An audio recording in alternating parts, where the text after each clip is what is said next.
मेरा नाम Shah Jahan Allahabad stand packing club के अस मैंबर है तो सानू बड़ी खुशी हुई है भाई टीम पंजाबी साथ बड़ी कामयाब कारकर्दगी विखाए ते अस बड़े खुश है साडे कोल आन मां बोली दिहाड़े मैं एक पंजाब दा पुत्तर हां पंजाबी मेरी बोली है मैं एक पंजाब दा पुत्तर हां पंजाबी मेरी बोली है मैं एक पंजाब दा पुत्तर हां पंजाबी मेरी बोली।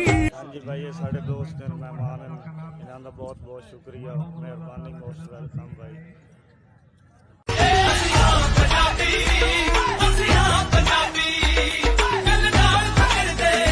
बड़ा काम कर रहे हैं, बड़ी प्रोग्रेस है, ये साड़ी सकाफत है घोड़सवारी इसकी कर रहे हैं दूसरा तर्जमानी इन्हें बहुत ही ज़्यादा मशहूर है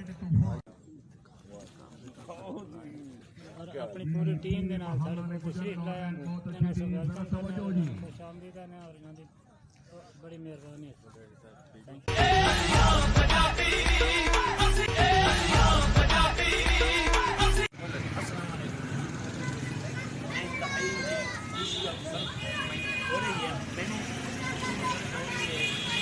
हाजी मोहम्मद आरफ साहब स्पेशल मोहम्मद तशरीफ लाए मैं इन्होंने खुश आमदीद कहना और पूरे तुरंबा शहर की तरफ खुश आमदीद कहने हैं।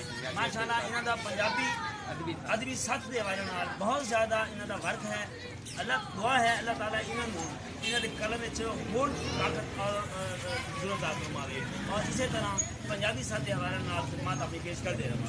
मैं फिर इस दफ़ा इन्होंने शुक्रगुजार हाँ, इन्हों के साथियों का शुक्रगुजार हाँ कि तुरंत दी है अल्लाह इन्होंने सलामत रखे। बहुत शुक्रिया। अस्सलाम वालेकुम।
हाजी मोहम्मद आरिफ जिंदाबाद। हाजी मोहम्मद आरिफ जिंदाबाद। पंजाबी अदबी सत जिंदाबाद।